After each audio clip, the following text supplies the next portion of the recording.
Hey, how's it going, everyone? And here's the movie review you did not ask for: the 2015 Japanese action horror film Tag, directed by Sion Sono and inspired by Ryaru Onigoko. Stars Reina Trendle as Mitsuko, Mariko Shinoda as Keiko, Arina Mano as Izumi, and Yuki Sakurai as Aki.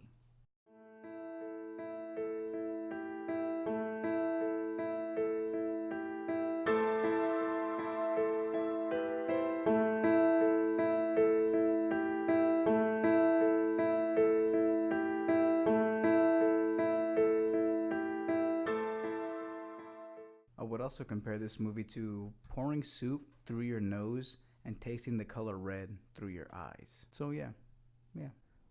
So the movie opens up with Mitsuko on a school bus, where everyone's happy. Then out of nowhere, a gust of wind comes up and slices the bus in half. Mitsuko is missed because she's picking up a pen off the ground. So then she gets off the bus and she's running around trying to avoid this murderous wind. Also, there's some like Evil Dead demon monster thing going on there. Some people get chopped up along the way. She manages to change her clothes and wash all the blood off, where she walks aimlessly through the woods and arrives at a school. She's met up by someone named Aki, which is her friend, and tries to console her about this dream that she had. So the girls cut class, and go to the woods. There, the girls talk about destiny and a multiverse. It is suggested that fate can be tricked by being spontaneous and changing the outcome of your destiny. And also, there's a scene where someone is eaten by an alligator and it comes straight out of left field. The girls return to class where the homeroom teacher whips out like a minigun and just starts shooting up the place, killing everyone, of course, except Mitsuko. Chaos ensues as all the girls are running out of the school and fleeing the grounds. And just at the end, right when you think everyone's going to get away, a gust of wind comes in and cuts everyone down. Mitsuko keeps running and finds that her identity has changed, and she goes by someone named Keiko, a bride soon to be married. Then again, chaos ensues. Keiko walks down the aisle where there's a bunch of women just around. Praises at first and cheers turn into just throwing all kinds of stuff and insults and just screaming as she's walking down the aisle. Women are disrobing into straight up just panties and bras, being liberated of their clothes. And at the altar is a coffin, and her groom is a goddamn man bear pig. All right, it's like just a dude with like a boar's head on. All right, so there's a bunch of screaming and all this crazy pig squealing, where Keiko finally just straight up stabs that man bear pig in the throat with a broken bottle. Then she just goes ham on everybody else, cutting down as many people as she can. And right when it seems that she's outnumbered and outmatched, friend Aki shows up to save the day, and they kick ass together. So they bail out, right? So they're running, and while running, Keiko changes identity once more into a marathoner named Izumi. And after finding a group of girls who want to kill her, saying that as long as she's alive, all the other girls will die, Aki again shows up and saves the day. She gives her a nice little pep talk, a talking to, some tough love, and she reverts back to the character, right? That identity. She's told that she's part of a fictional world and is being observed.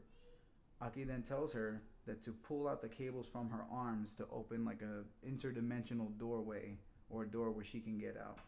And that is a very brutal scene. It's great work on that one.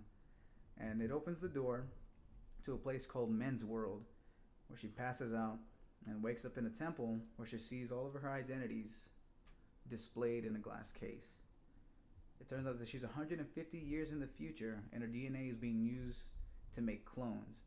So there's a old man there that tells her to succumb to her destiny.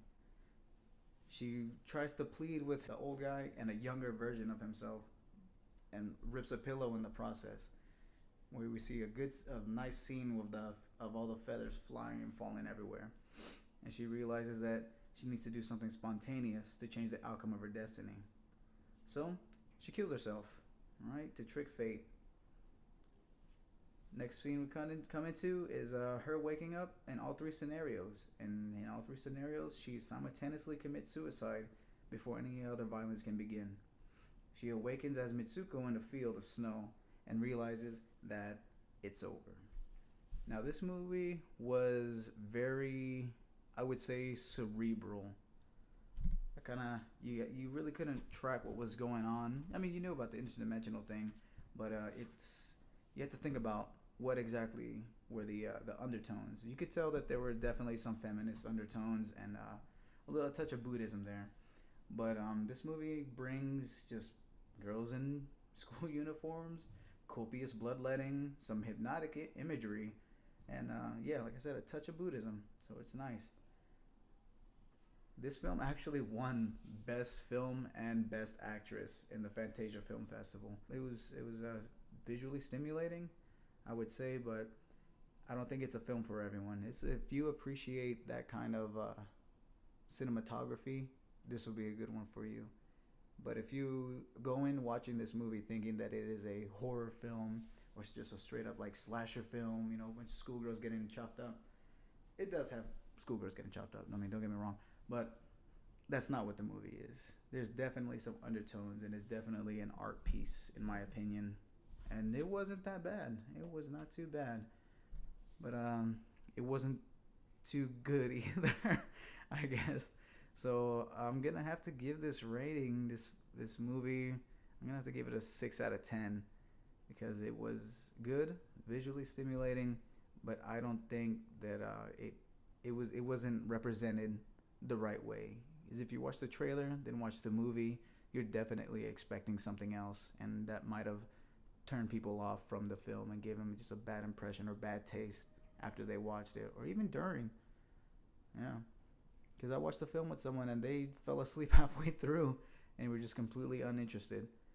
So yeah, 6 out of 10. Well, I hope you guys got what you wanted from this review and enjoyed it. And next time we will be reviewing the 2017 film I Remember You, and we will see you all later.